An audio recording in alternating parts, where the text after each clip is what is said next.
मेरी सबसे अच्छी दोस्त ने मुझे अपने पति के साथ रात बिताने के लिए पैसे दिए। जब ल्यूक सो गया तो मैंने सैंडी की जगह ले ली और वो पार्टी करने के लिए बाहर गए। मैं सुबह होने का इंतजार कर रही थी ताकि ल्यूक मुझे ना ढूंढ पाए।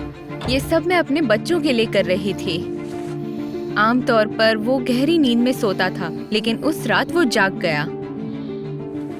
स्वीटी, क्या तुम जाग रही हो? मुझे सोने में परेशानी हो रही है। मैंने ऐसे ही कुछ तो बड़बड़ाया, इस डर से कि वो मेरी आवाज पहचान लेगा। अचानक ल्यूक ने मुझे अपने करीब खींच लिया। मैं स्तब्ध रह गई जब मुझे एहसास हुआ कि वो अंतरंगता चाहता था और मेरे लिए ऐसा करने के लिए बहुत से पैसे भी कम थे। तो मैंने बाथरूम जाने का नाटक किया और लगभग 1 घंटे तक वहां रुकी, इसी उम्मीद में कि ल्यूक सो जाएगा। मैं उस रात बच गई। रोज की तरह सैंडी सुबह घर लौटी।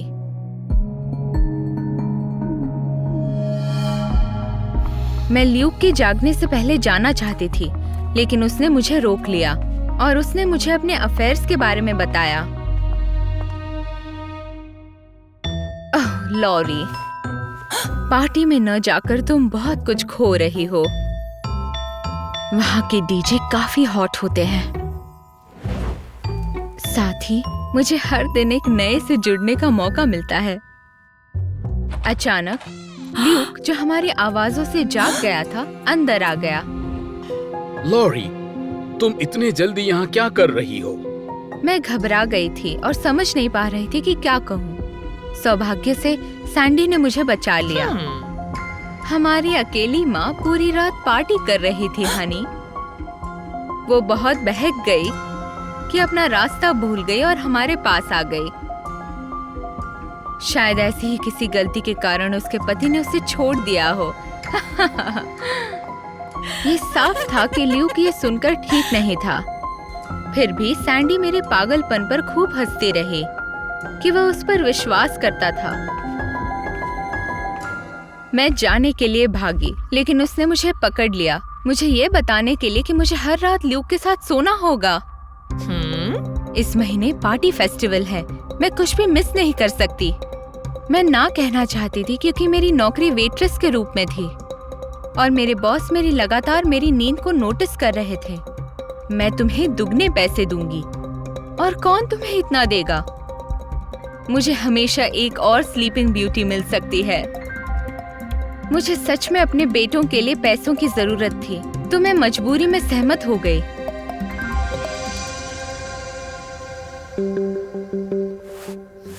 अगली रात सब कुछ प्लान के मुताबिक हुआ। जब मैं बेड पर गई तो सैंडी पार्टी करने चली गई। हालांकि ल्यूक सो नहीं सका और बिस्तर पे से उठ गया।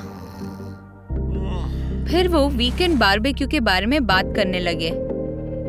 क्या हम लोरी को इनवाइट करें? क्या तुम्हें लगता है कि वो पार्टी वाली लड़की है, पर वो अपने बच्चों की जरूरतें पूरी करने के लिए डबल शिफ्ट में काम करती है? जैसा कि बाद में पता चला, सैंडी मजाक नहीं कर रही थी।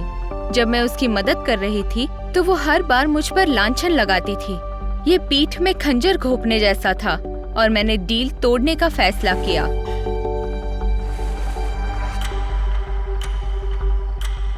अगली सुबह हम रसोई में मिले और मुझे उसके साथ खुलकर बातचीत करने की जरूरत थी। अचानक मुझे काम से कॉल आया। मुझे काम से निकाल दिया। उन्हें लगातार नींद में रहने वाली और थकी हुई वेट्रेस की जरूरत नहीं। उसके बाद सैंडी के साथ डील ही मेरे लिए पैसों का जरिया था और मैं उसके साथ बहस करने का जोखिम नहीं उठा सकती थी। ये जानकर उसे मुझ पर अपनी शक्ति का एहसास हुआ। फिर भी ल्यूक अंदर आया और उसे खुश करना बंद कर दिया। जब उसे पता चला कि मेरी नौकरी चली गई है, उन्होंने मुझे अपने वीकेंड बारबेक्यू में आमंत्रित किया ताकि मैं आराम कर सकूं। लोरी, अपने बच्चों को लाना मत भूलना।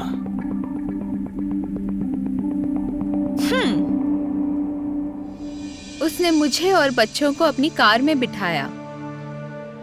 सैंडी की तबीयत ठीक नहीं है और वो नहीं आ सकती।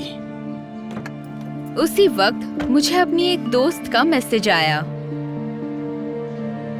मुझे भयानक हैंगओवर है। ल्यूक को बारबेक्यू में व्यस्त रखना ताकि मैं ठीक हो सकूं।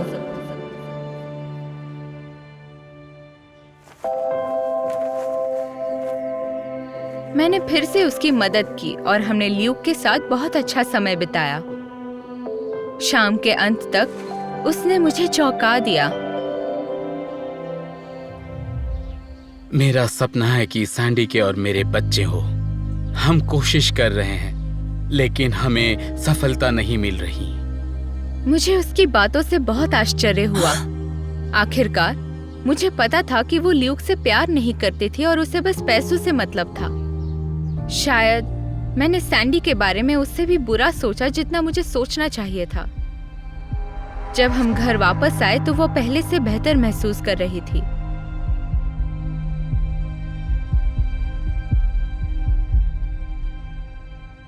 मैंने मौके का फायदा उठाया और उसे पूछा कि क्या वो हकीकत में बच्चे पैदा करना चाहते हैं। मैं बर्थ कंट्रोल पिल्स लेती हूँ। मैं तुम्हारी जैसी नहीं बनना चाहती, एक मम्मा। हमारे जाने का समय हो गया था, लेकिन ल्यूक ने हमें रात के खाने के लिए रुकने की पेशकश की। सैंडी ईर्ष्या से मुझे अपने पति के साथ घुलते मिलते देखती। उसने सोचा कि मैं ल्यूक के पैसों को देखकर उसकी जगह लेना चाहती हूँ। हनी, क्या ये लॉरी अपने बच्चों के साथ तुम्हें रिश्वत देने की कोशिश कर रही है? ये मत भूलो, जल्द ही मैं अपने बच्चों को जन्म दूंगी। उस पल मैंने फैसला किया कि बस अब बहुत हो गया। वो वहां मेरी आखिरी रात होगी। सब कुछ हमेशा की तरह चल रहा था जब तक मेरा फोन नहीं बजा। वो बेबी सिटर का कॉल था। मुझे कॉल उठाना पड़ा, लेकिन ल्यूक जाग गया और मेरे पास कमरे से बाहर भागने का समय नहीं था। सौभाग्य से बच्चे ठीक थे। हालांकि लॉरी, क्या तुम यहाँ क्या कर रही हो? और सैंडी कहाँ पर है? मैंने उसे पूरी सच्चाई बता दी। फिर भी उसे विश्वास नहीं हुआ कि उसकी पत्नी गुप्त रूप से नाइट क्लब में जाती है। सैंडी सही कह रही थी। तुम हमारे प्यार को बर्बाद करना चाहती हो और बच्चों के नाम पर मुझसे पैसे खर्च करवाती रही। ल्यूक की बातों ने मुझे दुख पहुंचाया, लेकिन फिर भी दोषी महसूस हुआ। आखिरकार मैंने उससे इतने लंबे समय तक झूठ बोला। मैं उस रात सैंडी के क्लब में गई थी और ल्यूक को वहां की लोकेशन भेजी। प्लीज आए और इसे स्वयं देखें। कई घंटे बीत गए और मुझे लगने लगा कि वो नहीं आएगा। फिर मैंने उसे भीड़ में देखा। ल्यूक गुस्से में सैंडी को किसी हॉट लड़के के साथ फ्लर्ट करते हुए देख रहा था। हालांकि उसने अपना समय नहीं खोया और हर चीज के लिए मुझे दोषी ठहराने लगी। इस अकेली माँ के पास कोई जीवन नहीं है और दूसरों को भी नहीं जीने देती। लॉरी ने जो भी किया वो अपनों के लिए किया, तुम्हारी तरह नहीं। तुम्हें तलाक के कागजात मिल जाएंगे।